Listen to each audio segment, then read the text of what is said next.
make sure you're subscribed to JerCrispy.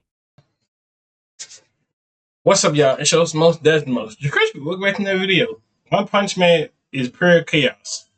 By JP Talk Too Much.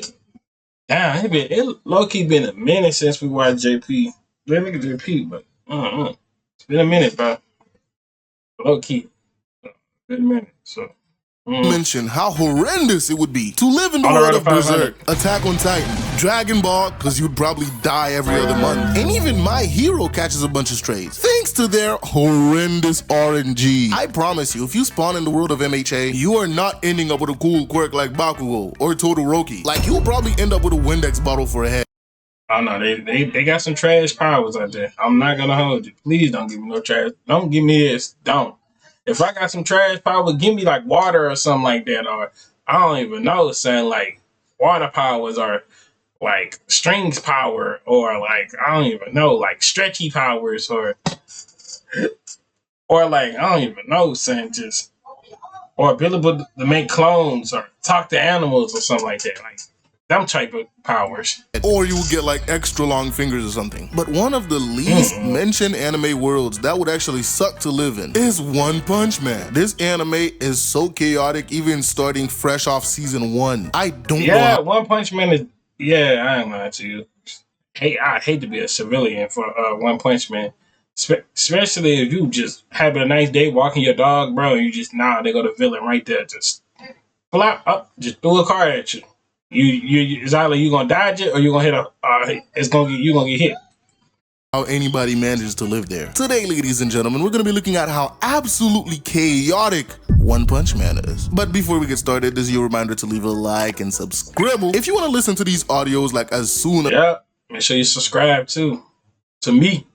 As I'm done recording them, consider becoming a member of the channel, where you also get your name at the beginning of every video. But if you want more of JP, extra special content, and behind the scenes as I'm recording these videos, join the Patreon. Hi, this is pre-editing JP here, and this has just been brought to my attention. Monumentous shout out to Lindo for telling me about this. Go check her channel out. She's lit. Turns out I've been impersonated on the gram. Why a grown-ass man would want to be stealing another person's accomplishments and try to pass them off as his, I do not know. But this guy is not me. And if you haven't, follow me on Instagram so we can avoid things like this happening. Anywho, that's enough of the PSA. Let's get into the video. Literally in episode 1, Purple Piccolo spawns out of nowhere and flattens. So you're telling me freaking Dragon Ball Z didn't try to sue One Punch Man for that? That's damn that Piccolo with fucking antennas. Half a city. This is exactly what I'm talking about. Like, bro, where did you even come from? I mean, he did later explain where he came from. But dang, wiping out half a city? Not only that, bro was fully ready and willing to...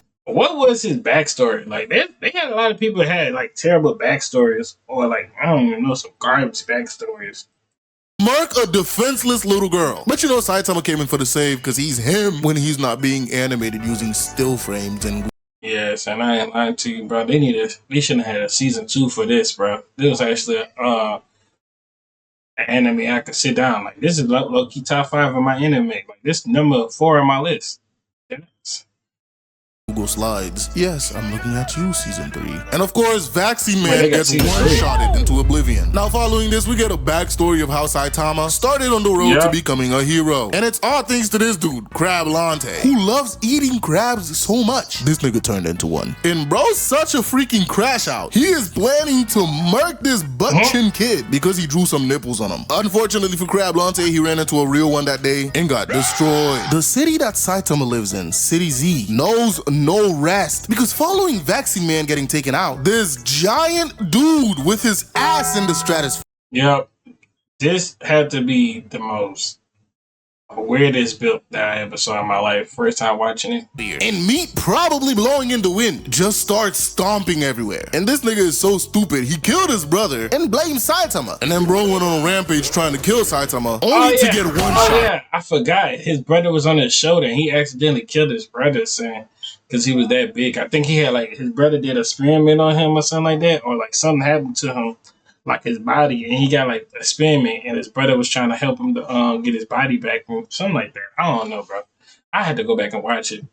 literally the next episode, people just started getting sucked dry, in the worst kind, by mosquitoes. And they done ran through multiple cities. They even got to the cows. Unfortunate for this dude, he gets bodied on screen. And then we meet Mosquito Girl. And Loki would. Nah, bro, like, hear me out, bro. Y'all need to hear me out. Like, a win is a win. I honestly don't care what y'all say. She bad. Anywho, this is the episode we meet Genos, the perpetual the sidekick, that nigga, that dog. I'll take her. And this was his first L. After Mosquito Girl got her Pokemon evolution. And again, hear me out, bro. Why is she caked up like this on a Tuesday afternoon, bro? That shit got bigger. She proceeds to completely shred this man, Genos. And another case for why it would suck to live in the One Punch Man universe, Genos, in an effort to kill Mosquito Girl, fries an entire city block. Now imagine if there were still some stragglers running around trying to escape the city. They done got cooked because you suck. Anywho, Mosquito Girl got swatted like the fly she is by Saitama. And Genos took the role of Saitama's personal knob shiner, aka Glazer. And literally like a day later, the House of Evolution pulls up, demolished this man's ceiling, and Saitama laid him out for it. And Genos finally puts on a real show against Armored Gorilla. Bro parries a punch and fries this man.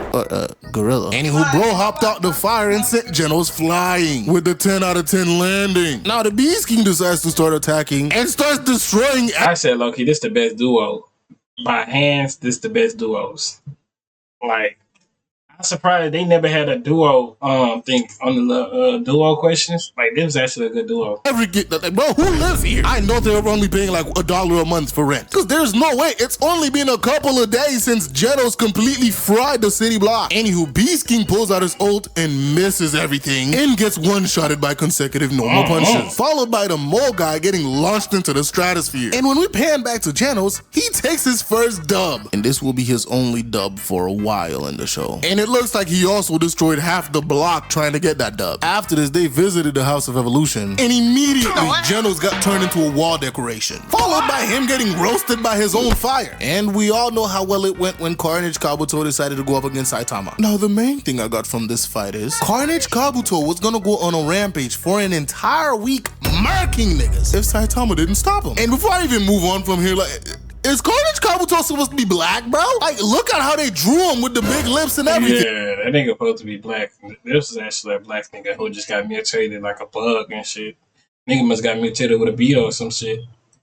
Like, bro, he looked like one of them Disney characters back in the day with the lips. Anywho, bro, literally days after this, a bunch of bald bastard in armored suits decided to go around and just start punching skyscrapers. They even got the wrong one. Like, what about the people that live there? This is also the episode where we meet Speedo Sound Sonic. And the episode where he meets Saitama's fist in his balls. And literally days after this, bro decides to go on a rampage and starts attacking the city just so Saitama would fight him. Look at how scared these citizens are. This would be you if you got isekai'd here. This shit ain't sweet. And he did it on a whim, bruh. But it didn't end well for Seed on the ground. He got the shit slapped out of him. Following this, we learned that Watchdog Man is him. Golden Ball and Spring Mustachio made the mistake of coming to Z City and gets into a fight with a seaweed person. Dog, it did not end well for Golden Ball. Bro got smacked up against several walls. Now, Spring Mustachio did a lot.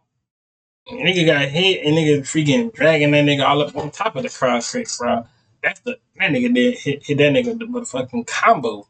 Better defending against the seaweed. And bro even got to fire off an ult and completely misses. And literally minutes later, bro got his rapier broken and looks like a homeless person. Now this monster just beat two A-class heroes and immediately made the worst mistake of its life, deciding to attack Saitama. Cause bro ended up in a pot. After Saitama murked this nigga, he literally cooked him. And it's only afterward we see the amount of damage Saitama did. He really ate that dude? Yo, Saitama was different. Now everybody thinks there's a monster living in City Z. Now only days after this, a giant meteor starts heading towards the city. Like bro, we are literally in episode 7 and every single day there's been some buffoonery happening. I refuse to believe anybody actively chooses to live in City Z, cause this shit is straight ass. Several heroes tried to stop this meteor, but of course only Saitama was able to destroy it. After destroying it, Tank Top Tiger decides to pull up and starts yapping. And like one of them slimes from Dragon Quest, this nigga calls in backup. And together these bastards brought a crowd to yell at Saitama for doing his job and destroying half the city, but mainly doing his job. And I'm not being prejudiced or anything, but these people look like the type of people that would be living in City Z. Like Buddy on the right over here literally has hay growing on his head. Imagine going to the barber and being like, "Hey bro, give me that Jack Doherty." When the tank top. Son, what in your mind, JP? What was in your mind thinking about? Let me just put this clip right here, like nobody was not just gonna sit here and watch this.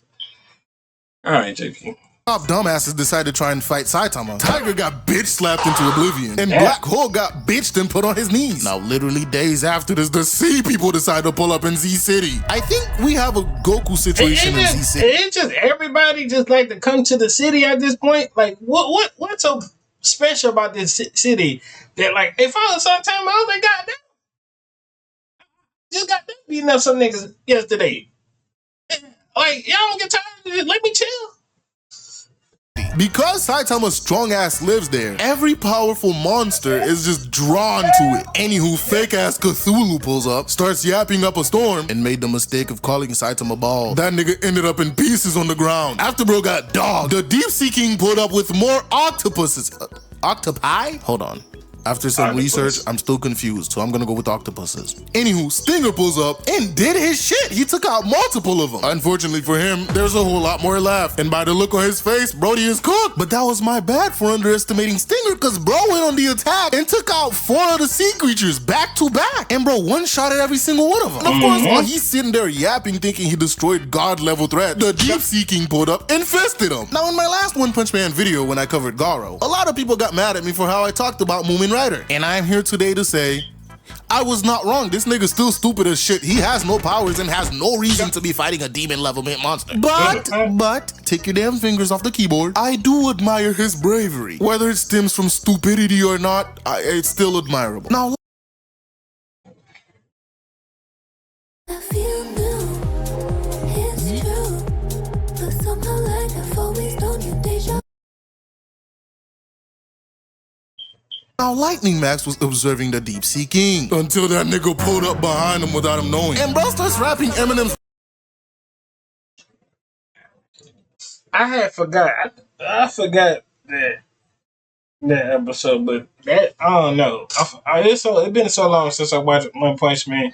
But just imagine you spot that nigga just come behind you saying, "Hey, bro, you looking at me?" Like, Rap God when he got scared and kicks the Deep Sea King, which did nothing. Even though this nigga knows he can't win, this man says, "Fight me." Before bro could even form his next thought, mans get gut punched and sent flying. Bro was lying on the floor flabbergasted. That's when he looked up to see the zesty ass nigga looking down at him and grinning. Bro gets up, does a rocket-powered roundhouse kick, only to get punched straight out of a 10-story building. Luckily for him, Puri Prisoner just escaped prison and caught him. Puri Prisoner couldn't believe his eyes when he sees another zesty buff man. But nonetheless, he was mad that they messed up his boys, Lightning Max and Stinger. So bro grows even more buff to fight the Deep Sea King. And here's another thing with One Punch Man, they have Puri Prisoner running around. Bro literally said he's in prison because if he sees a man he likes, he takes it. He can't help himself. And they decided to make this nigga an S-class hero? Like, bro, One Punch Man is beyond saving. Anywho, Puri Prisoner gets even more mad because he ripped his sweater to shreds that he was wearing when he transformed, that apparently his boyfriend hand-knitted for him. Seat on the ground Sonic witnessing this is flabbergasted. Now the Deep Sea King not giving a fuck dogs him with a right hook. So Puri Prisoner retaliates. And bro followed that shit with an uppercut. But the Deep Sea King ate that shit. So Puri Prisoner decides to transform into his angel style, which is just fighting with his ass out. Anywho, bro hits the Deep Sea King with the angel rush. And unfortunately for him, the Deep Sea King ate that shit too. Bro gut punches Prisoner, followed by a 2.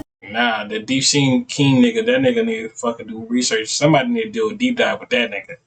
This nigga beating up a naked ass nigga. What the fuck? Beast combo with the uppercut. And bro just proceeds to obliterate Puri Prisoner with punches. And finishes it off with a kick, sending this man through a building. After this, bro gets into a fight with Sonic. And after getting hit with a wind blade kick, bro starts acting like a xenomorph. Bro tries to punch Sonic, but he's too fast. And this nigga Sonic is just there aura farming. While bro's yapping about being the fastest and strongest, he almost gets got by the Deep Sea King. And that's when he realizes that the Deep Sea King is getting faster, which is all thanks to the rain. scene, bro also grows like a lot bigger. And now Sonic is running the fuck away until that nigga got grabbed. But alas, it was only his clothes. And bro took off with his balls in the wind. Now all the civilians were hiding out somewhere until the Deep Sea King pulled up, jumped through the roof like a fucking frog. Snack and a couple of heroes who were there tried to stand up, and it did not end well for them niggas. Now after this, Genos pulled up, and bro was putting in that work, not gonna lie. He was getting it in until he wasn't, because that's how every fight with Genos goes. He comes in, starts doing some cool shit. Yeah, I know how this fight go. Yeah. Then I think he lose an arm or something like that, and then Santana finally come. And it's like, it hit nighttime or something like that, I think. And 2 seconds later, he's turned into scrap metal. Yeah. And that's exactly what happens against the Deep Sea King. After landing some nice punches, bro loses an arm. The people in the shelter starts running away. And the Deep Sea King shows his true colors because he starts calling people monkeys. So Genos goes and kicks him in the mouth. But bro also gets hit with a punch. And then they start going crazy, exchanging blows. Genos gets him with the uppercut and tried to fry this man while he was in midair. And when the Deep Sea King shrugged it off, Genos hits him with a solar flare and then dogs this man with a downward kick, followed by a machine gun blow, comboing the daylights out of the Deep Sea King. And when this little girl tried to encourage Genos, bro huatoos a loogie in her direction to disintegrate her. But Genos jumped in the way. And this is where Genos starts getting turned into scrap metal. Genos was done at this point, but the Deep Sea King wasn't. So bro grabs his head, throws him out a wall, and then bodies him through the wall. Now right when Genos was on the ground about to get cooked by the Deep Sea King, the GOAT Moomin Rider pulled up with a Justice Crash and promptly got manhandled afterwards. Yeah. This nigga somehow lasted until Saitama pulls up, even though he was on death's door at that point. The Deep Sea King getting offended punches his head, and all that shit did was bubble. Anywho, the Deep Sea King got rage baited and throws the last punch. And of course, he gets one-shotted by Saitama, stopping the rain in the process. Now after this, you think that'd be it. No more trouble for the One Punch Man verse. Well, you'd be wrong, because this giant lizard, fake-ass Godzilla, comes out of nowhere proclaiming he wants to reign over the earth. When Tatsumaki pulls up, bro made the mistake of saying, "Why that guy was Saitama's girlfriend the whole time of the series saying? Like, that ass. Only a giant meteor would be able to take him out." And so Tatsumaki obliged and flattens his ass with the meteor. Following the Pick that nigga up like some barbecue chicken. Had that nigga tasting real good. Like, so a bunch of flying monsters starts attacking the Monster Association, calling himself the Sky King. Like this shit has so many kings. Like, where are y'all coming from? First, like at this point, my nigga, the sea, the sky, the ground. Anybody can just get to smoke with Saitama, and he's just gonna one-shot you. Like, that's quick. Was the Deep Sea King, then the ancient Lizard King or whatever, and now this nigga pulls up calling himself the Sky King. Either way, bro swiftly got dealt with by Boros' minions. And yeah, do I even need to mention the damage that Boros did when he pulled up? Bro was flattening cities one by one, and it literally took all the S-class heroes to even deal with his minions. But of course, Boros got dealt with, and the first person to ever made Saitama throw a serious punch. If you want to see that fight, I did cover it in a previous video, so go check that out. But ladies and yeah, we might need to go ahead and watch that. Might need to go ahead and put down a like list for next week. But if you enjoyed this video, make sure you like, comment, subscribe, follow our social media, pop on the screen. We're on the road to 500, and I'm out.